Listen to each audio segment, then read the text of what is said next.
Hello students, my name is Amit Dashora और आज से मैं आपको पढ़ाऊंगा इकोनॉमिक्स। ओके, हम सब ने इकोनॉमिक्स पहले 11th क्लास में पढ़ी हुई है, वहाँ हमने माइक्रो इकोनॉमिक्स को अच्छे से पढ़ा था। ठीक है, अब हम 12th क्लास में यहाँ पर क्या पढ़ेंगे? Macro economics. हम सब जानते हैं कि मैक्रो इकोनॉमिक्स क्या होती है, नहीं तो मैं छोटा सा आपको बता देता हूँ उसके बारे में। मैक्रो इकोनॉमिक्स के अंदर वो सारे इकोनॉमिक वेरिएबल्स हम स्टडी करते हैं जो कि हम उन वेरिएबल्स को, उन एग्रीगेट्स को हम economy as a whole study करते हैं। जब हम पूरी इकोनॉमी की बात एक साथ करते हैं जिस कंसेप्ट में, ठीक है, ऐसे कंसेप्ट हम कहाँ पढ़ते हैं? मैक्रो इकोनॉमिक्स में। हम जब पूरे देश की बात एक साथ करते हैं, ठीक है, यहाँ पर हम जो वेरिएबल्स पढ़ेंगे, जो यूनिट्स पढ़ेंगे, उनका हम एग्रीगेट बिहेवियर पढ़ते हैं, हम इंडिविजुअल बिहेवियर नहीं पढ़ते, वो हम माइक्रो इकोनॉमिक्स में पढ़ चुके हैं। ठीक है, तो इसीलिए मैक्रो इकोनॉमिक्स जो हम पढ़ने वाले हैं क्लास 12th की, उसके अंदर मैं सबसे पहले आपको एक बहुत अच्छा चैप्टर पढ़ाने वाला हूँ, बहुत इंटरेस्टिंग है। हर साल आपको उसके बारे में बहुत कुछ सुनने में भी आता है। हम कभी कभी वो चीज़ होने के बाद, ये जो देश में ऐसी घटना जो मैं इस चैप्टर में पढ़ाने वाला हूँ, वो घटने के बाद कभी हम बहुत दुखी हो जाते हैं, कभी हम बहुत खुश हो जाते हैं। हम काफ़ी चर्चाएं इस पे होती है, डिस्कशंस होते हैं, अभी रिसेंटली भी हुआ था। ठीक है, तो वो चैप्टर है आपका government budget and the economy, macro economics, class 12। 6 marks का आपका इसका इंडिविजुअल चैप्टर का वेटेज है। जो टोटल आपकी मैक्रो इकोनॉमिक्स 40 मार्क्स की है, उसमें से अकेला ये चैप्टर कितने मार्क्स का है? 6 मार्क्स का। बड़ा इंटरेस्टिंग चैप्टर है, आपको बड़ा मजा आने वाला है। आप आगे देखिए मेरे साथ। गवर्नमेंट का बजट क्या होता है? ठीक है, देखिए बजट वर्ड तो हम बड़ा अच्छे से सुनते हैं, रोज कई बार हम घर पे भी सुनते हैं। हम अपने पेरेंट्स से जब कोई चीज़ की डिमांड करते हैं, पापा मुझे ये दिला दीजिए, बाइक दिला दीजिए, तो पापा बोलते हैं बेटा अभी अपना इतना बजट नहीं है। ठीक है, जब हमारे बजट में होगा तब मैं आपको दिलवा दूंगा नेक्स्ट मंथ या उसके कुछ मंथ्स बाद, है ना? ऐसा हम सुनते हैं बहुत बार। तो ये बजट बड़ा सुनते हैं हम उसको। तो ये बजट क्या है? तो बजट सिर्फ घर का नहीं बनता बेटा, घर का बजट तो एक बहुत छोटी बात है, बजट पूरे देश का बनता है। ठीक है, पूरे देश का भी बनता है, राज्यों का भी बनता है, लोकल अथॉरिटीज का भी बनता है, म्युनिसिपल कॉर्पोरेशन वगैरह सबका। लेकिन अभी अपन जब मैक्रो इकोनॉमिक्स की बात करें तो हम इकोनॉमी एज अ होल लेके चल रहे हैं, तो हम देश के बजट की बात कर रहे हैं। गवर्नमेंट का budget, union budget and the economy, और उसकी इकोनॉमी पे उसके क्या क्या जो सारे इंप्लीकेशंस होते हैं, उससे जो इफेक्ट्स आते हैं, उनके बारे में हम इस चैप्टर में डिस्कस करेंगे। बड़ा अच्छा चैप्टर है। तो सर गवर्नमेंट का बजट क्या होता है? सबसे पहले हम ये डिस्कस करते हैं। इसकी डेफिनेशन बड़ी छोटी सी और बहुत अच्छी डेफिनेशन है इसकी। Government's budget is an annual financial statement of government related to expected receipts and expected expenditure of the government in a fiscal year. ठीक है, ध्यान से सुनिए, जल्दी से बता देता हूं। बजट कुछ नहीं होता बच्चों। बजट क्या होता है? एक एनुअल फाइनेंशियल स्टेटमेंट होता है गवर्नमेंट का। ठीक है, गवर्नमेंट का एक एनुअल फाइनेंशियल स्टेटमेंट होता है जो क्या दिखाता है? जो दिखाता है गवर्नमेंट की एस्टिमेटेड या एक्सपेक्टेड रिसीट्स मतलब जो सरकार के पास पैसा आता है डिफरेंट सोर्स से, एंड एक्सपेक्टेड और estimated expenditure of the government. सरकार का जो एक्सपेक्टेड या एस्टिमेटेड एक्सपेंडिचर है वो दिखाता है, वो उसमें लिखा होता है of the government in a fiscal year, in the upcoming fiscal year. Fiscal year जो होता है हर साल आपका जो गवर्नमेंट का 1 अप्रैल टू 31 मार्च। ठीक है, तो गवर्नमेंट का फिस्कल ईयर, अपकमिंग ईयर में जो भी सरकार के एक्सपेक्टेड रिसीट्स हो सकते हैं और जो भी एक्सपेक्टेड या एस्टिमेटेड एक्सपेंडिचर गवर्नमेंट के आने वाले साल में हो सकते हैं, उसका एक लेखा जोखा, उसका एक डॉक्यूमेंट जो सरकार नए साल के आने से पहले ही संसद में उसको ले आती है, बता देती है कि हमको ये लगता है कि इस साल हम इन सोर्सेज से अपने रिसीट्स जनरेट करेंगे और हम इन सोर्सेज पे अपने एक्सपेंडिचर को करेंगे, इन एरियाज में करेंगे। इसका जो डॉक्यूमेंट गवर्नमेंट लेकर आती है हर साल, वो क्या कहलाता है? गवर्नमेंट का बजट। ठीक है, बड़ी सिंपल डेफिनेशन है। ठीक है, पर ये बात ध्यान में रखना क्योंकि हम अपकमिंग ईयर के लिए गवर्नमेंट ये बजट लेकर आती है, इसलिए हम एक्चुअल फिगर्स कभी नहीं बता सकते। हम क्या बताते हैं? Estimated figures. हाँ, हम यहाँ से हमारा एस्टिमेशन है कि यहाँ से गवर्नमेंट पैसा जनरेट करेगी और यहाँ गवर्नमेंट पैसा खर्चा करेगी। ठीक है, ये याद रखना, एक्सपेक्टेड और एस्टिमेटेड रिसीट और एक्सपेंडिचर का डॉक्यूमेंट होता है ये। किसका? नेक्स्ट ईयर का, अपकमिंग ईयर का। ठीक है, तो ऐसा डॉक्यूमेंट क्या कहलाता है, गवर्नमेंट का बजट कहलाता है बच्चों। ठीक है, अच्छे से आपको मुझे लगता है ये बात समझ में आ जानी चाहिए। ठीक है, अच्छा इसके बारे में अपन बहुत सारी बातें, इससे रिलेटेड बहुत सारी जनरल नॉलेज हम आपके साथ शेयर कर सकते हैं, लेकिन अभी अपन बहुत ज़्यादा इसको डिटेल में नहीं जाते कि किसने पहला बजट प्रेजेंट किया था, आर्टिकल 112 में कॉन्स्टिट्यूशन के गवर्नमेंट के बजट के बारे में लिखा हुआ ये वो बहुत सारी बातें हैं, अभी अपन उतना डिटेल में नहीं जाते, हम अच्छी बातें डिस्कस कर लेते हैं जो हमको थोड़ा बहुत ध्यान में होनी चाहिए। ठीक है, गवर्नमेंट का बजट जो है अभी 2017 के बाद जो हुआ है, वो date of presentation of government budget है वो क्या है, 1 फरवरी। उससे पहले ये लास्ट डे ऑफ फरवरी में, मतलब 28 फरवरी को प्रेजेंट किया जाता था, जो इसकी ऑफिशियल डेट है। पर ये प्रेजेंट किया जाता है बच्चों by the order of president. ठीक है, प्रेसिडेंट के डायरेक्शन और ऑर्डर के साथ ये, तो अगर कोई डेट में उनको चेंज करना है तो वो प्रेसिडेंट के ऑर्डर से और एक रेजोल्यूशन पास करके उसमें वो उस डेट को कभी भी चेंज कर सकते हैं। बट नॉर्मली अभी 2017 से पहले ये लास्ट डेट ऑफ फरवरी और 2017 के बाद अभी ये 1 डेट ऑफ फरवरी, जो अरुण जेटली जी ने उस टाइम सुनाया था, 1 डेट ऑफ फरवरी से ये इसको गवर्नमेंट बजट को पेश करती है। डेट चेंज हो सकती है, वो उनकी गवर्नमेंट की उसके ऊपर डिपेंड करता है, उनकी जब सुविधा है वो कर सकते हैं, छोटा मोटा जो चेंज है वो, और प्रेसिडेंट के ऑर्डर से, उसकी परमिशन से। ठीक है, उसके बाद इट इज, कौन प्रेजेंट करता है इसको, it is presented by union finance minister. जो भी आपके देश का यूनियन फाइनेंस मिनिस्टर होता है वो इस बजट को प्रपोज करता है आपके संसद के अंदर, लोकसभा के अंदर बाद में, और लोकसभा राज्यसभा में बाद में ये बिल पास होते हैं जो इसके अंदर बिल होते हैं, और उसके बाद ही ये 1 अप्रैल से, जो भी 1 अप्रैल आने वाला है उस दिन से लेकर नेक्स्ट ईयर के 31 मार्च तक, मतलब पूरे 1 साल तक ये बजट जो है वो लागू हो जाता है। ठीक है, आपको मेरी बात समझ में आ रही है? ओके, चलिए इसमें एक बहुत इंपॉर्टेंट बात आपको ध्यान में रखनी है इस डेफिनेशन से रिलेटेड। 2019 के पेपर में बच्चों एक बहुत इंटरेस्टिंग क्वेश्चन आ गया इस साल, और वहां बहुत बच्चे इसको गलत करके आए, क्योंकि हमने बार बार जोर दिया कि ये किसकी बात करता है, एक्सपेक्टेड रिसीट्स और एक्सपेक्टेड एक्सपेंडिचर की बात करता है ना, गवर्नमेंट के आने वाले साल के अंदर संभावित खर्चे और संभावित इनकम, है ना, एस्टिमेटेड, है ना, नॉट एक्चुअल। ठीक है, लेकिन सरकार जब बजट पेश करती है तो आने वाले साल में क्या क्या एक्सपेक्टेड रिसीट और एक्सपेंडिचर होंगे ये तो बताती ही है, लेकिन साथ साथ वो क्या बताती है, वो बताती है कि पिछले साल जो उसने एस्टिमेशन बनाए थे, पिछले साल जो बजट पेश किया था उसमें से क्या एक्चुअल खर्चे हुए हैं और क्या एक्चुअल रिसीट्स उसको जनरेट हुई हैं। लास्ट जब करंट ईयर में गवर्नमेंट बजट प्रेजेंट करती है तो अपकमिंग ईयर के तो एक्सपेक्टेड रिसीट और एक्सपेक्टेड एक्सपेंडिचर बताती है, लेकिन साथ साथ प्रीवियस ईयर के, जो साल वो खत्म कर रही है, जिस साल को वो, उस साल के एक्चुअल रिसीट और एक्चुअल एक्सपेंडिचर के बारे में भी बताती है। ये बात ध्यान रखना, ये क्वेश्चन इस साल बोर्ड में आ गया था, सब बच्चे इसको मोस्टली गलत करके आ गए। ठीक है, तो it also shows actual amount of government receipts and expenditure of previous year. Actual amount तो हम होने के बाद ही बता सकते हैं ना, नेक्स्ट ईयर के लिए तो हम एस्टिमेशन ही कर सकते हैं। इस बात को अच्छे से आप लोग ध्यान में रखेंगे। ठीक है, इसके बाद जो नेक्स्ट टॉपिक अपन पढ़ रहे हैं बच्चों वो है जो गवर्नमेंट ये बजट बनाती है वो क्यों बनाती है, उसके क्या ऑब्जेक्टिव्स हैं। तो नेक्स्ट टॉपिक है, आइए अपन देखते हैं हमारा objectives of government budget. Yes students, हमने बजट की डेफिनेशन को अच्छे से पढ़ लिया है और उससे रिलेटेड कुछ खास कंसेप्ट जो थे वो भी हमने देख लिए हैं। उनको बातों को अच्छे से याद रखें, क्योंकि अब क्या है बच्चों, आपके 1 मार्क के जो ऑब्जेक्टिव क्वेश्चंस आते हैं तो वो कहीं एक छोटी सी बात से भी क्वेश्चन बना सकता है। तो हमको बहुत ज़रूरी है कि हम हर एक बात को बहुत अच्छे से ध्यान में रखें, और मैं पूरी कोशिश करूंगा कि हमको बातें अच्छे से याद रह जाएं। ओके, अच्छा, अब गवर्नमेंट बजट जो बनाती है वो बजट क्यों बनाया जाता है, गवर्नमेंट को क्यों ऐसी जरूरत पड़ती, क्या चीजें हैं जो गवर्नमेंट चाहती हैं कि बजट के थ्रू, वो कौन से ऐसे ऑब्जेक्टिव्स हैं जिनको गवर्नमेंट चाहती है कि वो उसको अचीव कर सके। बच्चों, आखिर गवर्नमेंट बजट बनाती होगी तो कुछ चीज़ों को देखने के लिए ही बनाती होगी, कुछ चीज़ों को ठीक करने के लिए बनाती होगी। ठीक है, पॉलिसीज़ बनानी पड़ती हैं इससे अलग अलग डिफरेंट टाइप की, तो वो पॉलिसीज़ का जो बेस है वो आपका बजट है।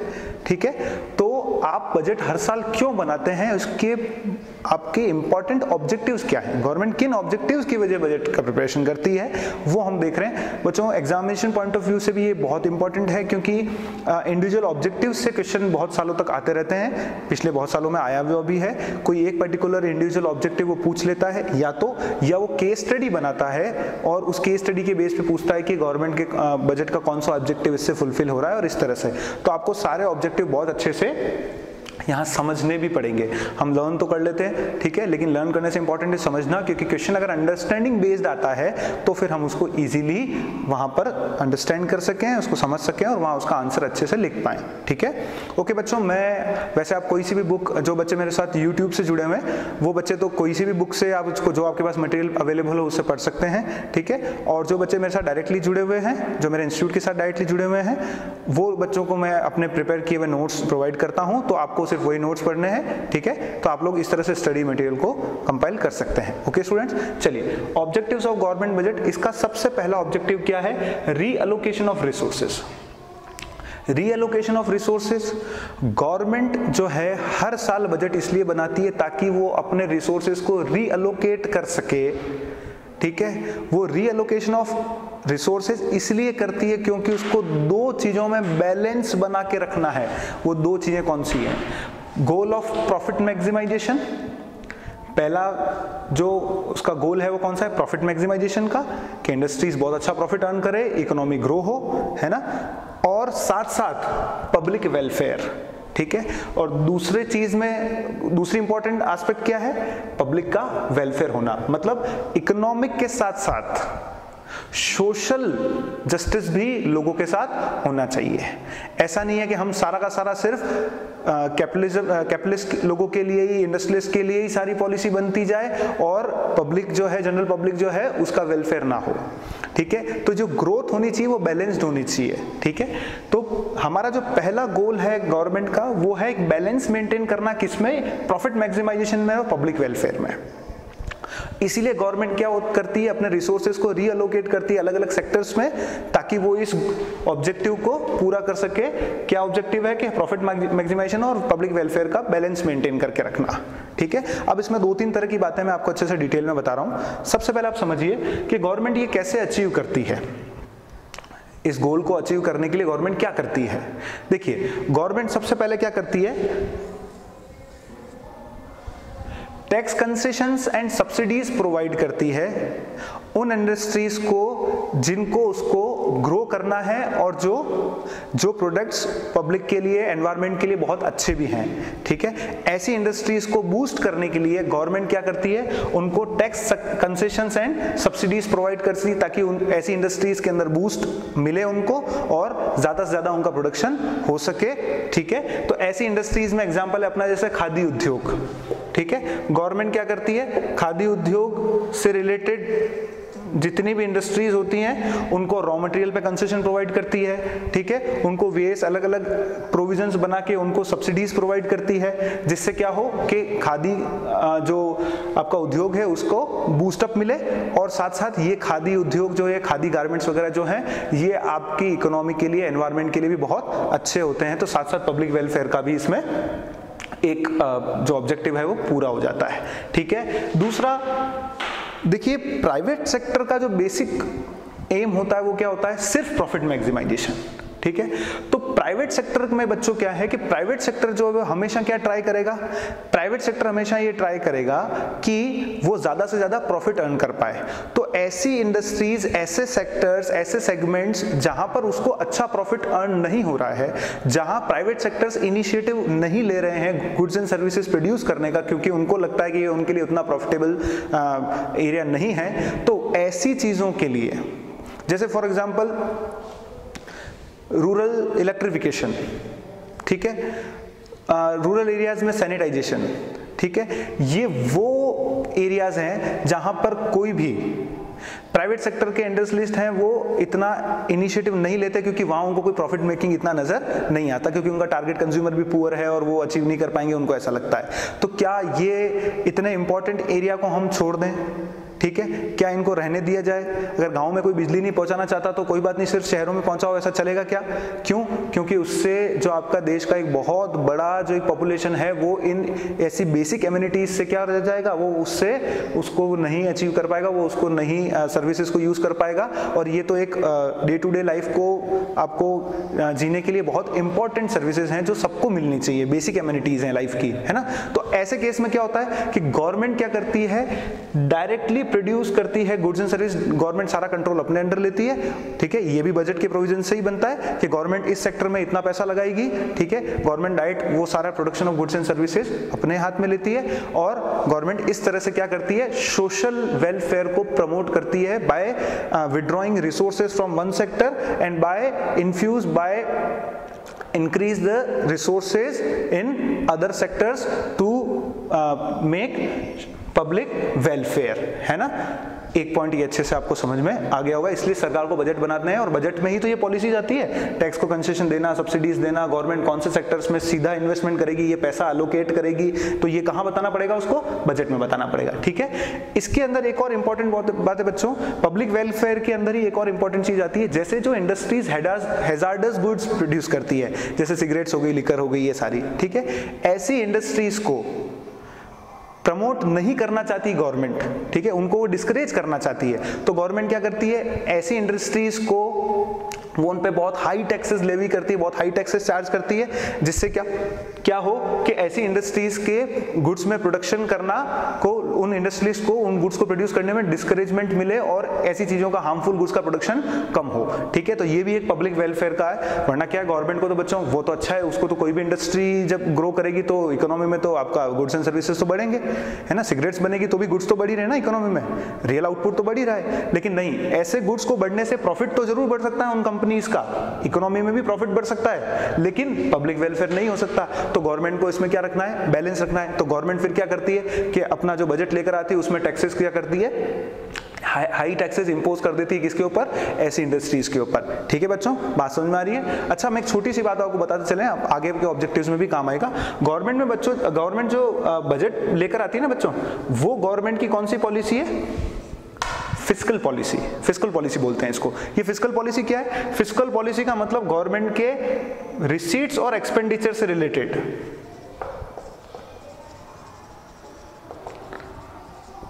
ठीक है।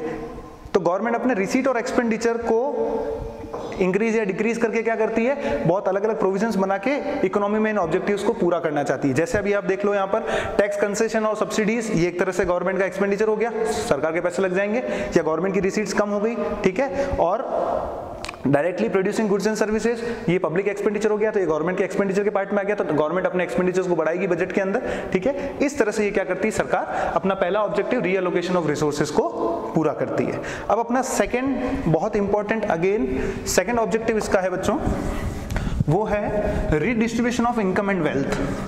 ये भी अगेन बहुत इंपॉर्टेंट, ये सारे बच्चों इंडिविजुअल क्वेश्चन आए हुए हैं, ठीक है। तो आपको समझना बहुत जरूरी है, क्योंकि क्वेश्चन अगर घूम के आया तो हम क्या करेंगे, हम समझ नहीं पाएंगे वहां, ठीक है। तो अब दूसरा ऑब्जेक्टिव, इस सेकंड वाले ऑब्जेक्टिव से बहुत क्वेश्चन आए हुए हैं, ठीक है, आपको कंफ्यूज नहीं होना है, बहुत अच्छे से मैं समझा रहा हूं आपको। इंडिविजुअल इनसे एक एक ऑब्जेक्टिव से 4 मार्क के क्वेश्चन आते हैं, तो आपको अच्छे से एक्सप्लेन करना होता है। तो आपको समझ में नहीं आएगा तो बेटा आप इतना तो याद नहीं कर पाओगे, ठीक है, क्योंकि हर बच्चे का इतना कैपेसिटी नहीं कि वो बहुत अच्छी से उसको लर्न कर सके, क्रैमिंग कर सके, रट ले रट्टू तोता बन जाए, ऐसा नहीं होता है। समझना भी जरूरी है, और अगर क्वेश्चन घूम गया तो, है ना, केस स्टडी के टाइप आ गया तो फिर क्या करोगे, ठीक है, ओके। तो इसलिए आप समझें बच्चों, बाकी मटेरियल आपको प्रोवाइड कर दिया जाएगा, वरना जो मटेरियल आपके पास है उससे पढ़ लें, कोई प्रॉब्लम वाली बात नहीं है। नेक्स्ट ऑब्जेक्टिव अपना क्या है, redistribution of income and wealth.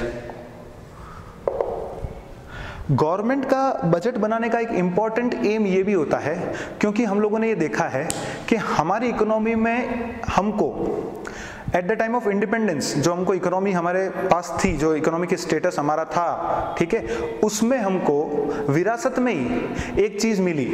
जैसे विरासत में हमको अंग्रेजों ने बहुत कुछ दिया, है ना, गरीबी दी, बेरोजगारी दी, बहुत सारी चीजें दी, ठीक है, कास्टिज्म दिया, बहुत कुछ दिया, ठीक है। लेकिन यहाँ पर redistribution of income and wealth, इसमें हमको ये बात समझना ऐसे जरूरी बच्चों कि जब अंग्रेज भारत छोड़ के गए थे, जो हमारी इकोनॉमी की कंडीशन थी, उसमें एक प्रॉब्लम थी कि जो गैप था रिच एंड पुअर के बीच में, वो हमको शुरू से ही हमारी इकोनॉमी को एक ये विरासत के रूप में मिला हुआ है। The gap between rich and poor is very high.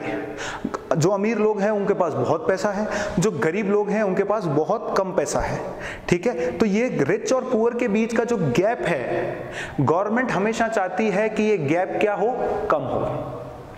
Government कभी ऐसा नहीं चाहती कि कुछ लोग बहुत अमीर हो जाएं और बहुत कुछ लोग हमेशा बहुत बिलो पॉवर्टी लाइन या बहुत ही वल्नरेबल सिचुएशन में रहे। गवर्नमेंट का एम नहीं, गवर्नमेंट का हर बार एम क्या होता है बच्चों, बजट बनाते वक्त एक इंपॉर्टेंट एम गवर्नमेंट का ये होता है कि गवर्नमेंट जो इनकम और वेल्थ है इकोनॉमी में उसका रीडिस्ट्रीब्यूशन करना चाहती है। गवर्नमेंट चाहती है कि उसको इक्विटेबल वो उस इनकम और वेल्थ को डिस्ट्रीब्यूट करे इकोनॉमी में, ठीक है। ये इसका बहुत बड़ा एक गोल होता है, ऑब्जेक्टिव होता है गवर्नमेंट के बजट का।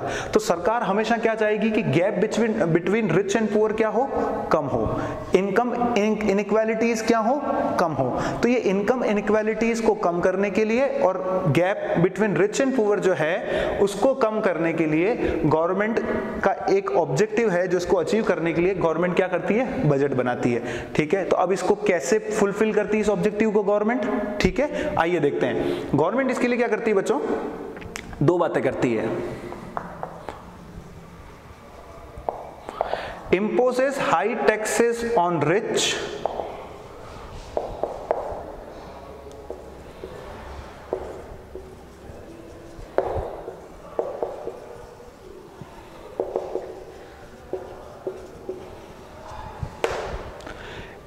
imposes high taxes on rich।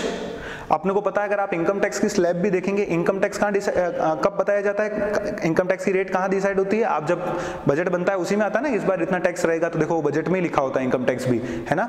तो इनकम टैक्स जो है वो गवर्नमेंट क्या करती है, हाई टैक्सेस तो इम्पोज करती है किसके ऊपर, रिच के ऊपर, ठीक है। उनकी स्लैब देखो तो आपका 1 करोड़ से ऊपर वाला होता है वो 30% ऐसा होता है, ठीक है। 5 लाख से नीचे वाला है तो उसको नील टैक्स भरना है, 5 लाख से इतना है तो उसको 10%, इस तरह से स्लैब होती है ना मेरी टैक्स की, ओके। तो गवर्नमेंट रिच के ऊपर हाई टैक्सेस इंपोज करती है, मतलब वहां से गवर्नमेंट क्या करती है, पैसा उनसे लेती है। इससे दो बातें हो रही बेटा, एक तो रिच की इनकम कम हो रही है, दूसरा गवर्नमेंट की रिसीट्स बढ़ रही हैं, ठीक है। अब गवर्नमेंट क्या करेगी, ये जो पैसा इन्होंने इनसे हाई टैक्सेस इंपोज करके लिया है, गवर्नमेंट ने अपनी रिसीट जो ली है, ठीक है, वो पैसे को गवर्नमेंट कहाँ इंकर करती है, on public expenditure on poor, more public expenditure on poor. Government उस पैसे को यूज करेगी to raise standard of living of poor, ठीक है। गवर्नमेंट इस पैसे को कहां यूज करेगी, to raise standard of living of poor, ठीक है। रूरल इलेक्ट्रिफिकेशन हो गया, सैनिटाइजेशन हो गया, ठीक है, चाहे आपके रूरल रोड्स हो गए, ठीक है, रूरल एरिया के अंदर पुअर पीपल के ऊपर जो भी उनको पैसा खर्च करना है ताकि उनका स्टैंडर्ड ऑफ लिविंग इंप्रूव हो सके, ठीक है। तो गवर्नमेंट ये पर्टिकुलर रिच एंड पुअर के बीच का गैप कम करने के लिए बजट बनाती है और बजट में ऐसे प्रोविजंस डालती है कि जिसमें हम ज्यादा टैक्सेस इंपोज करते हैं किस पे, रिच पे, और उस पैसे को गवर्नमेंट जो है वो पुअर के स्टैंडर्ड ऑफ लिविंग को इंप्रूव करने के लिए उनकी एजुकेशन पे, उनके हेल्थ पे, उनके इलेक्ट्रिफिकेशन पे, उनके ड्रिंकिंग वाटर पे, सैनिटेशन पे, ठीक है, इन एरियाज में, इन की एरियाज में उनके स्टैंडर्ड ऑफ लिविंग को बढ़ाने के लिए उस पैसे को खर्च करती है। तो इस तरह से गवर्नमेंट क्या करती है, बजट बना के redistribution of income and wealth. क्या आपको मेरी बात समझ में आ रही है, ओके स्टूडेंट्स। अब नेक्स्ट तीसरा एक बहुत इंपॉर्टेंट, अगेन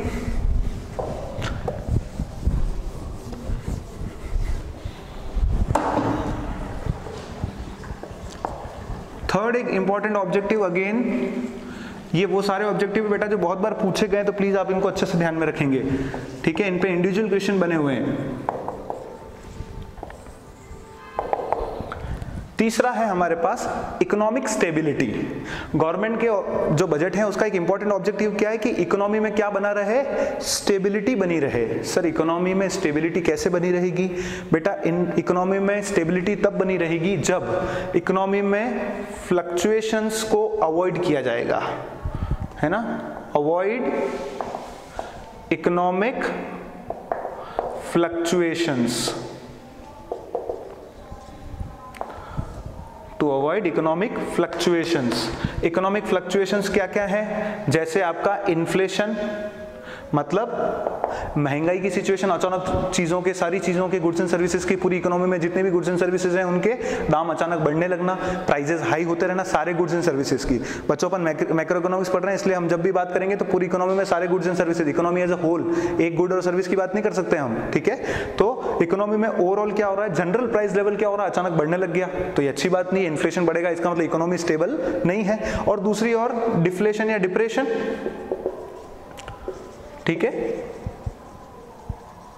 मतलब मार्केट में मंदी आ जाना, ठीक है, अचानक डिप्रेशन आ गया है, जो प्रोड्यूसर्स हैं उनके जो ओवरऑल गुड्स एंड सर्विसेज की सप्लाई है वो कम हो रही है, मतलब गुड्स कम बेचे जा रहे हैं, ठीक है, क्योंकि लोग खरीदना ही नहीं चाहते, इकोनॉमी में डिप्रेशन आ गया, बिल्कुल मंदी सी आ गई है, ये इन्फ्लेशन मतलब बूम आ गया अचानक मार्केट में, वो बूम पकड़ लिया हमने, ऐसे शब्द सुनते हैं हम आजकल डेली लोकल लैंग्वेजेस में बहुत ज़्यादा।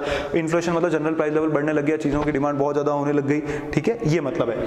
तो ये इन्फ्लेशन और डिफ्लेशन दोनों ही सिचुएशन बच्चों क्या है, इकोनॉमिक स्टेबिलिटी को खराब करती है। इकोनॉमी स्टेबल रहनी चाहिए, कहीं ऐसा नहीं होना चाहिए कि प्राइसेस बहुत ज़्यादा बढ़ रही हो, कहीं ऐसा भी नहीं होना चाहिए कि इकोनॉमी में चीज़ों की डिमांड जो है वो बहुत, एग्रीगेट डिमांड जो है इकोनॉमी में बहुत कम हो गई हो, ठीक है, लोग मार्केट में जो खरीद ही नहीं रहे गुड्स एंड सर्विसेज को, डिप्रेशन आ गया, अचानक मंदी आ गई, ये दोनों सिचुएशन अच्छी नहीं होती है, ठीक है। तो इसीलिए इकोनॉमी को स्टेबल रहना चाहिए, मतलब हमारी इकोनॉमी में इन्फ्लेशन और डिफ्लेशन जैसी सिचुएशंस नहीं आनी चाहिए, ठीक है। तो इन चीज़ों को, इस इकोनॉमिक स्टेबिलिटी के मोटिव को ध्यान में रखते हुए हर साल बजट में गवर्नमेंट ऐसे प्रोविजंस बनाती है बच्चों कि जिससे ये इन्फ्लेशन और डिफ्लेशन की जब सिचुएशन आए तो गवर्नमेंट इसको डील कर सके, ठीक है। अब सर ऐसे प्रोविजन क्या होते हैं कि गवर्नमेंट कैसे ऐसे प्रोविजन बनाती है कि इन्फ्लेशन और डिफ्लेशन को वो ठीक कर सके, ठीक है, या ऐसी सिचुएशन में अगर सरकार है, अभी इस साल ही हमको लग रहा है कि हम ऑलरेडी इन्फ्लेशन से जूझ रहे हैं या हमारी इकोनॉमी में डिफ्लेशन या डिप्रेशन चल रहा है और गवर्नमेंट बजट बना रही है, तो वो गवर्नमेंट इनको कैसे ठीक करेगी, ऐसा क्या करती है गवर्नमेंट, ठीक है। उसके लिए मैं आपको एक छोटा सा एक प्रोसेस समझा रहा हूँ, आपको बहुत मजेदार प्रोसेस, हम उसको ध्यान से सुनेंगे, ठीक है। उसका डिटेल डिस्कशन हमारा जो एग्रीगेट डिमांड एग्रीगेट सप्लाई वाला चैप्टर है वहां पर है, लेकिन मैं आपको एक बार समझ में आ जाए उतना अच्छे से एक बार इसको यहाँ पर समझा रहा हूँ। देखिए बच्चों, क्या होता है, इन्फ्लेशन कब होता है, इन्फ्लेशन इकोनॉमी में तब होता है जब आपकी एग्रीगेट डिमांड जो है वो एग्रीगेट सप्लाई से ज्यादा होती है, ठीक है, तब इन्फ्लेशन की सिचुएशन आ जाती है, ठीक है। अच्छा, तो एक्चुअली क्या है कि ऐसी सिचुएशन में क्या है, इन्फ्लेशन होता है तब चीजों के प्राइस अचानक बढ़ रहे हैं, सारे गुड्स एंड सर्विसेज के प्राइस बढ़ रहे हैं, तब होगा क्या, अब होगा ये बच्चों कि हमको इसको ठीक करने के लिए सरकार को क्या करना पड़ेगा, सरकार समझ रही है अच्छा चीजों की डिमांड बहुत ज्यादा है, मतलब इकोनॉमी में बहुत पैसा पड़ा हुआ है, ठीक है, लोगों के पास बहुत पैसा पड़ा है, इसका मतलब सारे लोग जबरदस्त खर्चा करना चाह रहे हैं, और गवर्नमेंट जो सारे हाउस होल्ड और जितनी इंडस्ट्रीज हैं वो जितना एक्सपेंडिचर करना चाहती है उतने रैपिड रेट पर सारी इंडस्ट्रीज गुड्स का प्रोडक्शन नहीं कर पा रही है, तो इसलिए वो डिमांड अचानक सारी चीजों की ज्यादा हो रही है और सब गड़बड़ हो रहा है, इसीलिए इन्फ्लेशन हो रहा है। तो सरकार ऐसे समय में क्या करती है, सरकार कहती है अच्छा एक काम करो, इकोनॉमी में पैसा कम करो, इकोनॉमी में जो पैसा पहुंच रहा है इसको कम करो, ताकि लोग जो हैं वो इस डिमांड को क्या कर पाए, कम कर पाए, ठीक है। तो गवर्नमेंट क्या करती है, उसके लिए दो बातें हैं। सरकार या तो क्या करेगी, सरकार अपना जो पब्लिक एक्सपेंडिचर है उसको कम करेगी, तो सरकार जो पब्लिक एक्सपेंडिचर कम करती है मतलब गवर्नमेंट जो एक्सपेंडिचर इकोनॉमी में करती है वो इकोनॉमी में ही जाता है वो पैसा, ठीक है, तो इकोनॉमी में वो पैसा कम जाएगा तो अपने आप क्या होगी, लोगों के पास जो पैसा पहुंच रहा था वो कम पहुंचेगा, कहीं पे भी इकोनॉमी के किसी भी सेक्टर में, तो ओवरऑल एग्रीगेट डिमांड क्या होने लग जाएगी, कम होने लग जाएगी, पब्लिक एक्सपेंडिचर कम करती है। और सरकार दूसरा क्या करती है, इंपोज करती है हाई टैक्सेस, गवर्नमेंट इंपोज करती है हाई टैक्सेस, ताकि क्या होता है, चाहे वो डायरेक्ट हो या इनडायरेक्ट हो, ठीक है, तो उससे क्या होता है, इनडायरेक्ट टैक्सेस को तो अवॉइड किया जाता है, उसका कारण है हम कभी और समझेंगे आगे, ठीक है। गवर्नमेंट ज्यादा टैक्सेस को, हाई टैक्सेस को इंपोज करती है ताकि लोगों के पास जो उनकी डिस्पोजेबल इनकम हो, वो फाइनल इनकम जो वो खर्च करते हैं अपनी इनकम में से, वो पैसा जो फाइनली वो खर्च करते हैं वो पैसा क्या हो जाए, उनके पास कम बचे। अगर उनके पास वो पैसा कम बचेगा ओवरऑल हाउस होल्ड के पास, तो चीजों की डिमांड भी कम होगी, और इस तरह से क्या होता है, गवर्नमेंट इन्फ्लेशन की सिचुएशन को कंट्रोल करती है। मतलब वो क्या करती है, खुद का एक्सपेंडिचर तो कम करती है और खुद की रिसीट्स, क्योंकि ये टैक्स जो है वो सरकार की तो रिसीट है ना, सरकार को तो पैसा मिलता है ना, वो तो इनकम है ना सरकार की एक तरह से रिसीट, तो सरकार अपनी रिसीट्स को बढ़ाती है और खर्चे को कम करती है, और इस तरह से वो इस इन्फ्लेशन की सिचुएशन को डील करती है, क्योंकि वो एग्रीगेट डिमांड उससे क्या हो जाएगी, कम हो जाएगी, ठीक है। तो ये सिचुएशन जो कहलाती है, ये कहलाती है सरप्लस बजट। सरप्लस बजट मतलब जहां सरकार की रिसीट्स ज्यादा हैं और एक्सपेंडिचर कम है, तो गवर्नमेंट क्या करती है, जब वो ऐसे टाइम पे जब बजट बनाती है तो अपनी रिसीट्स को बढ़ाने में टैक्सेस के थ्रू और पब्लिक एक्सपेंडिचर के थ्रू अपने एक्सपेंडिचर को कम करने में लगती है, और ये सरप्लस बजट की वजह से क्या होता है, इकोनॉमी में इन्फ्लेशन की सिचुएशन को हम ठीक कर पाते हैं। उसी तरह से जस्ट अपोजिट सिचुएशन में डिफ्लेशन या डिप्रेशन है, तो वहां पर क्या होता है बच्चों, वहां पर उल्टी सिचुएशन है, ठीक है, वहां पर डिमांड कम है, एग्रीगेट डिमांड कम है, एग्रीगेट सप्लाई ज्यादा, तब ऐसा हो रहा है, ठीक है। यहां पर aggregate demand is less than aggregate supply, इसके बारे में और डिटेल, हालांकि इसमें भी बहुत सारी बातें अपन डिटेल में डिस्कशन करेंगे एडीएस वाले चैप्टर के अंदर। अभी आपको सिर्फ एक जनरल आइडिया दे रहा हूं मैं। ओके, तो इस सिचुएशन में क्या है सर, डिप्रेशन है मार्केट में, तो सरकार देखी कि भैया एक काम करो यार, पैसा बढ़ाओ, लोगों के पास पैसा जाना चाहिए, लोग ज्यादा डिमांड, मतलब हाउस होल्ड और जो इन फर्म्स हैं सारी, वो इंडस्ट्रीज से, फर्म से बहुत सारी चीजों की डिमांड करे, गुड्स एंड सर्विसेज की डिमांड बढ़ाओ, डिप्रेशन है मार्केट में, लोग खरीद ही नहीं रहे, ठीक है। तो अब गवर्नमेंट क्या करती है, गवर्नमेंट क्या करेगी वहां पर दो तरह से, एक तो पब्लिक एक्सपेंडिचर बढ़ाएगी, मतलब गवर्नमेंट इकोनॉमी में बहुत सारा एक्सपेंडिचर करेगी, जिससे इकोनॉमी में पैसा जाएगा, बूस्टअप होगा इकोनॉमी, ठीक है, अलग अलग सेक्टर्स के पास पैसा जाएगा, तो उससे एग्रीगेट डिमांड बढ़ने में मदद मिलेगी, ठीक है। और दूसरा, गवर्नमेंट जो है वो टैक्सेस को कम कर देगी, ठीक है, ताकि हाउस होल्ड के पास जो इनकम रखी हुई है, अगर सरकार उन पर कम टैक्स लगाएगी तो उनके पास जो खर्च करने के लिए पैसा है वो ज्यादा बचेगा। जैसे फॉर एग्जांपल 100 रुपए आपकी इनकम थी, ठीक है, तो 100 रुपए पे अगर आपको 20 रुपए टैक्स देना पड़ता था तो आपके पास खर्च करने के लिए कितना बचता था, 80 रुपया, ठीक है। लेकिन अगर सरकार यही टैक्स 10 रुपए कर देगी तो अब आपको कितना रुपया खर्च करने के लिए मिल जाएगा, 90 रुपीज। तो अब पैसा ज्यादा बचेगा, डिस्पोजेबल इनकम ज्यादा बचेगी, तो उससे क्या होगा, एग्रीगेट डिमांड को बढ़ाने में, इस डिप्रेशन को खत्म करने में मदद मिलेगी, ठीक है। तो ये जो पॉलिसी होती है ये कहलाती है आपकी डेफिसिट बजट। सर ये डेफिसिट बजट क्यों कहलाती है, क्योंकि बच्चों इससे सरकार को नुकसान हो रहा है, सरकार को बजट में नुकसान है। क्यों, क्योंकि सरकार जो टैक्स कम कर रही है वो हाउस होल्ड के लिए तो फायदा, लेकिन सरकार की जो टैक्स रिसीट्स है वो तो कम हो जाएगी, तो सरकार अपनी रिसीट्स को कम करती है और अपने एक्सपेंडिचर को बढ़ाती है, तो इससे सरकार के बजट में क्या होगा, लॉस होगा, डेफिसिट होगा। तो ये डेफिसिट बजट की पॉलिसी गवर्नमेंट जान करके ऐसी बनाती है ताकि वो क्या कर सके, डिफ्लेशन को ठीक कर सके। तो ये था बेटा अपना तीसरा और बहुत इंपॉर्टेंट इकोनॉमिक स्टेबिलिटी का ऑब्जेक्टिव, जो गवर्नमेंट बजट बना के इस तरह से टैक्सेस को और अपने एक्सपेंडिचर को कम ज्यादा करके और इस इकोनॉमिक स्टेबिलिटी को मेंटेन करने के लिए हेल्प करती है। ओके स्टूडेंट्स, अब अपने 2-3 ऑब्जेक्टिव्स नेक्स्ट जो बचे हैं उनके ऊपर हम आते हैं। Okay, yes, next objectives of government budget में अगला ऑब्जेक्टिव बच्चों अपना आता है management of public sector enterprises, public enterprises, ठीक है। जो पब्लिक एंटरप्राइजेस हैं उनका मैनेजमेंट अच्छे से करना, ठीक है। गवर्नमेंट का एक बहुत इंपॉर्टेंट ये ऑब्जेक्टिव बन जाता है कि गवर्नमेंट जब अपना बजट प्रिपेयर करे तो उसके अंदर इस तरह के प्रोविजंस बनाए कि उससे इन पब्लिक सेक्टर एंटरप्राइजेस का, पब्लिक सेक्टर एंटरप्राइजेस बच्चों को पता है कौन से, जैसे आपके रेलवेज हो गया, ठीक है, आपका बीएसएनएल हो गया। गवर्नमेंट ने अपने अलग अलग सेक्टर्स के अंदर अपनी खुद की इंडस्ट्री, अपने सेक्टर्स, अपनी इंडस्ट्रीज जहां पर या अपनी कंपनीज जहां पर उसका इन्वेस्टमेंट उनमें ज्यादा है, ठीक है, ताकि क्या ऐसी एस्टेब्लिश की हुई है ताकि उससे क्या हो, सोशल और पब्लिक वेलफेयर हो, ठीक है। तो अगर हम आज देखें बच्चों कि रेलवे नहीं हो तो बताइए कि क्या एक जो पुअर कैटेगरी जो है हमारी कंट्री का, वो इतना इजीली क्या ट्रांसपोर्टेशन को अफोर्ड कर सकता है, ठीक है। रेलवेज हमको पता है कि हमारी लाइफलाइन है इकोनॉमी की, ट्रांसपोर्टेशन के लिए, चाहे वो गुड्स का हो या चाहे वो जो लोग हैं वो एक जगह से दूसरी जगह ट्रैवल करते हो, ठीक है। तो देखिए अब इस तरह से गवर्नमेंट को हर सेक्टर में, बीएसएनएल आपको पता है टेलीकम्युनिकेशन के सेक्टर में, ठीक है, जो प्रोवाइड करता है वो आप देखें, अगर आप किसके पैकेजेस देखें किसी भी चीज में हो, चाहे वो कॉलिंग में हो, चाहे वो इंटरनेट में हो, चाहे वाईफाई किसी में, तो वो ओवरऑल दूसरी कंपनी से वो कम होते हैं क्योंकि वो गवर्नमेंट की कंपनी है, ठीक है। उसका मोटिव क्या है, गवर्नमेंट को पब्लिक को सर्विसेज प्रोवाइड करना, ना कि बहुत अच्छा प्रॉफिट गेन करना, ठीक है। चलिए, तो इस तरह की एंटरप्राइजेस को अच्छा मैनेजमेंट देना भी गवर्नमेंट के लिए जरूरी है, ताकि इससे ये इंश्योर होता है कि पब्लिक वेलफेयर बहुत अच्छा होगा, जो कि गवर्नमेंट का एक बहुत बड़ा गोल है, ठीक है, सर्विस देने का। अच्छा, तो मैनेजमेंट ऑफ पब्लिक एंटरप्राइजेस के अंदर सरकार क्या करती है, सरकार बजट के अंदर प्रॉपर प्लानिंग करती है कि वो किस तरह से प्रॉपर प्लानिंग करती है कि वो किस तरह से इन गवर्नमेंट सेक्टर एंटरप्राइजेस को उनके लिए रोड मैप प्रिपेयर करती है कि किस तरह से उस प्रॉपर प्लानिंग से वो एक अच्छा रोड मैप प्रिपेयर करे और उससे वो उन इंडस्ट्रीज को ज्यादा अच्छा इफेक्टिव मैनेजमेंट प्रोवाइड कर सके, ताकि और अच्छा काम पब्लिक वेलफेयर के लिए होता रहे, ठीक है। और साथ साथ में वो अपना बजट के अंदर उन सिक इंडस्ट्रीज को, ऐसी इंडस्ट्रीज जो हैवी लॉसेस बियर कर रही हैं लेकिन फिर भी पब्लिक वेलफेयर के लिए जरूरी है, ऐसी इंडस्ट्रीज को वो क्या करती है, उनके लिए फाइनेंशियल हेल्प प्रोवाइड करती है, उस सेक्टर में पैसा इन्वेस्ट करती है। तो गवर्नमेंट का बजट के अंदर ऐसे प्रोविजन बनाए जाते हैं जिससे हम ऐसी सिक इंडस्ट्रीज को पब्लिक वेलफेयर के लिए होने के कारण, पब्लिक वेलफेयर करने के कारण ऐसी इंडस्ट्रीज को गवर्नमेंट और ज्यादा फाइनेंशियल असिस्टेंस प्रोवाइड करती है अपने बजट में ऐसे प्रोविजन डाल के। तो इस तरह से वो management of public sector enterprises भी करती है। नेक्स्ट आपका जो इसका बजट का बेटा ऑब्जेक्टिव है वो है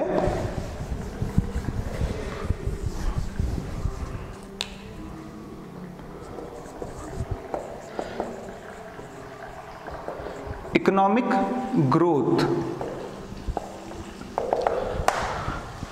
बच्चों हम सब ये चाहते हैं कि हमारी इकोनॉमी ग्रो करे, ठीक है। इकोनॉमिक ग्रोथ का मतलब क्या हुआ? Increase in production of goods and services, है ना। क्या मतलब हुआ? Increase in production of goods and services, जिसको अपन जीडीपी भी बोलते हैं, इंक्रीज इन रियल जीडीपी, ठीक है, ऑफ गुड्स एंड सर्विसेज। तभी इकोनॉमी की ग्रोथ होगी। इकोनॉमिक ग्रोथ का मतलब सीधा जीडीपी का बढ़ना हो। जीडीपी का मतलब क्या होता है? Production of goods and services in the economy in an accounting year, ठीक है, ओके। तो इंक्रीज इन जीडीपी या increase in production of goods and services, government चाहती है कि ज्यादा से ज्यादा गुड्स एंड सर्विसेज इकोनॉमी में प्रोड्यूस हो, तो इससे हमारी इकोनॉमी की क्या हो? ग्रोथ हो। और इसको अचीव करने के लिए गवर्नमेंट को क्या करना पड़ता है? गवर्नमेंट को सेविंग्स एंड इन्वेस्टमेंट्स को इकोनॉमी में मैनेज करना होता है। गवर्नमेंट ऐसी पॉलिसीज और ऐसे प्रोविजंस बनाती है जिससे इकोनॉमी में जो है सेविंग्स और इन्वेस्टमेंट की रेट बढ़ती जाए, बूस्टअप हो, और इससे इकोनॉमी में क्या हो? ज्यादा से ज्यादा production of goods and services का, और हमारी इकोनॉमी को क्या हो? ग्रोथ मिले, जीडीपी बढ़ता रहे, ठीक है। तो इसके लिए गवर्नमेंट क्या करती है? रिसोर्सेज को मोबिलाइज करती है from one sector to another sector to boost up investments and savings of the economy, so that we can produce more and more goods and services, we can increase our production of goods and services, we can increase our real GDP so that we can achieve the goal of economic growth, जो कि एक बहुत important objective है government के budget का, क्योंकि किसी भी इकोनॉमी का फ्यूचर उसकी इकोनॉमिक ग्रोथ पे ही डिपेंड करता है, ठीक है। और अभी हम वर्ल्ड की पिछले कुछ समय में हम रहे हैं वर्ल्ड की फास्टेस्ट ग्रोइंग इकोनॉमी, ठीक है। हाँ, मोदी जी कहते ही रहते हैं, हमको पता है ये बात, है ना, ओके। चलिए हम अब ये एक इंपॉर्टेंट और अपना ऑब्जेक्टिव हो गया। लास्ट अपना ऑब्जेक्टिव जो आता है बच्चों, वो ऑब्जेक्टिव आता है अपना आखिरी ऑब्जेक्टिव है, वो इसी के अंदर और भी छोटे मोटे हो सकते हैं, लेकिन जो मेन है उसमें जो अपने लास्ट सिलेबस में अपन जो मेनली पढ़ते हैं वो है रिड्यूसिंग रीजनल डिस्पैरिटीज। ये भी रिड्यूसिंग रीजनल डिस्पैरिटीज। गवर्नमेंट क्या करती है बच्चों? अपने बजट में ऐसे प्रोविजंस बनाती है ताकि रीजनल डिस्पैरिटीज जो है वो रिड्यूस हो। रीजनल डिस्पैरिटी का मतलब क्या हुआ? जैसे for example Gujarat, and another example Orissa, ठीक है, और बिहार। अगर हम देखें तो गुजरात जो है वो ज्यादा डेवलप्ड स्टेट है ना, एज कंपेरिजन टू उड़ीसा और बिहार, ठीक है, क्योंकि गुजरात में इंडस्ट्रीज ज्यादा है तो इसलिए प्रॉस्पेरिटी ज्यादा है, पैसा ज्यादा है लोगों के पास, जबकि उड़ीसा और बिहार में कंपेरेटिवली इससे कम है, बहुत कम है, ठीक है। तो यहाँ अगर इकोनॉमी के अंदर, हमारे पूरे कंट्री के अंदर ऐसा होगा कि कुछ रीजन्स तो, कुछ स्टेट्स तो अच्छे से ग्रो करें और कुछ स्टेट्स पीछे रहते जाएं, तो क्या इकोनॉमी में एक बैलेंस ग्रोथ होगा? नहीं होगा, ठीक है। तो गवर्नमेंट को क्या करना पड़ता है कि गवर्नमेंट अपने बजट में ऐसे प्रोविजन बनाती है जिससे ये रीजनल डिस्पैरिटीज, ये रीजनल डिफरेंसेस जो हैं ग्रोथ के सेक्टर में, पब्लिक वेलफेयर के सेक्टर में, वो क्या हो? कम हो। सभी स्टेट्स का इक्विटेबल ग्रोथ होता जाए, एक जैसा वो अच्छे से ग्रो करते जाएं, ऐसा गवर्नमेंट चाहती है। ऐसा नहीं चाहती कि कुछ स्टेट्स तो बहुत पीछे रह जाएं, कुछ स्टेट्स बहुत आगे चले जाएं। ऐसे करेंगे तो फिर कभी भी ओवरऑल इकोनॉमी का ग्रोथ अच्छे से नहीं होगा, बैलेंस तरीके से, ठीक है। तो गवर्नमेंट क्या करती है कि ऐसे रीजन्स, ऐसे स्टेट्स जो कि इकोनॉमिकली बैकवर्ड हैं, है ना, ऐसे स्टेट्स को गवर्नमेंट क्या करती है, वहां पर इंडस्ट्रीज को सेटअप करने के लिए तरह तरह के कंसेशन, सब्सिडीज प्रोवाइड करती है इंडस्ट्रीज को, है ना, ताकि ऐसे सेक्टर्स में इंडस्ट्रीज जाए तो प्रोडक्शन बढ़े, उस सेक्टर में एम्प्लॉयमेंट बढ़े, वहां एम्प्लॉयमेंट बढ़ने से उस सेक्टर के लोगों का स्टैंडर्ड ऑफ लिविंग सुधरे, ठीक है। तो गवर्नमेंट इसलिए एक टैक्सेशन और सब्सिडीज ये प्रोविजन डालती है बजट के अंदर कि अगर आप, इसीलिए आपने एक कंसेप्ट सुना होगा स्पेशल इकोनॉमिक जोन्स का, सेज जिसको अपन बोलते हैं, वो भी गवर्नमेंट इसीलिए बनाती है, ठीक है, अलग अलग एरियाज में। जैसे आपने झारखंड में कोई अच्छे अच्छे स्पेशल इकोनॉमिक जोन्स स्टैब्लिश कर दी गवर्नमेंट ने, बाहर की कंपनीज को, हमारी डोमेस्टिक बड़ी बड़ी कंपनीज को उन्होंने इन्वाइट किया कि हम आपको यहाँ टैक्सेस में सब्सिडीज देंगे, दूसरे कंसेशंस मिलेंगे, ठीक है, सस्ती रेटों पर आपको जमीन दे दी जाएगी सरकारी। उनको इस तरह से वो एनकरेज करते हैं इंडस्ट्रीज को कि वो वहां जाएं और ऐसे इकोनॉमिकली बैकवर्ड एरिया में वो अपना प्रोडक्शन बढ़ाएं, जिससे क्या हो, उस स्टेट का, उस रीजन, उस स्टेट या उस रीजन का पर्टिकुलर और डेवलपमेंट हो सके और ये जो रीजनल डिस्पैरिटी वो कम हो सके, ठीक है। इस तरह से गवर्नमेंट क्या करती है, वहां पर ऐसा ट्राई करती है कि उन स्टेट्स को भी बढ़ावा मिले और इससे हम लोग ये रिड्यूसिंग रीजनल डिस्पैरिटीज को हम एक तरह से क्या कर सकें, अचीव कर सकें। तो गवर्नमेंट के बजट में ही ये प्रोविजंस डाले जाते हैं, ठीक है, स्पेशल इकोनॉमिक जोन्स का। तो टैक्सेशन, सब्सिडी, ये सब कहाँ किसका पार्ट है, बजट का पार्ट है बच्चों, तो ये बजट में ही होगा। तो इसीलिए हम उसको यहाँ पर इस तरह से गवर्नमेंट ट्रीट करती है और ये सारे ऑब्जेक्टिव जो हमने पढ़े ये अचीव करती है। बच्चों ये सारे 6 के 6 ऑब्जेक्टिव जो हमने पढ़े आपको अच्छे से समझ में आ जाने चाहिए। नोट्स में आपको प्रोवाइड कर दूंगा जो मेरे से डाइट जुड़े हुए बच्चे अच्छे से, ठीक है। और उसके बाद मैं आपको चैप्टर के लास्ट में केस स्टडीज डिस्कस करूंगा, तो उससे पता चलेगा कि आपको चीजें समझ में आ रही है नहीं आ रही, ठीक है बच्चों। अब नेक्स्ट जो अपना लेक्चर होगा उसमें हम डिस्कस करेंगे types of budget, revenue budget, capital budget. Revenue budget के अंदर revenue receipts, capital receipts, capital budget के अंदर कैपिटल रिसीट्स और capital expenditure, sorry revenue budget के अंदर revenue receipts and revenue expenditure, and capital budget के अंदर capital receipts and capital expenditure. इसके बारे में हम डिटेल डिस्कशन करेंगे, बड़ा मजा आएगा हमको उसके अंदर। और फिर हम डेफिसिट्स के ऊपर जाएंगे लास्ट में और अपना चैप्टर खत्म हो जाएगा। ओके स्टूडेंट्स, तो मिलते हैं नेक्स्ट सेक्शन में, बाय।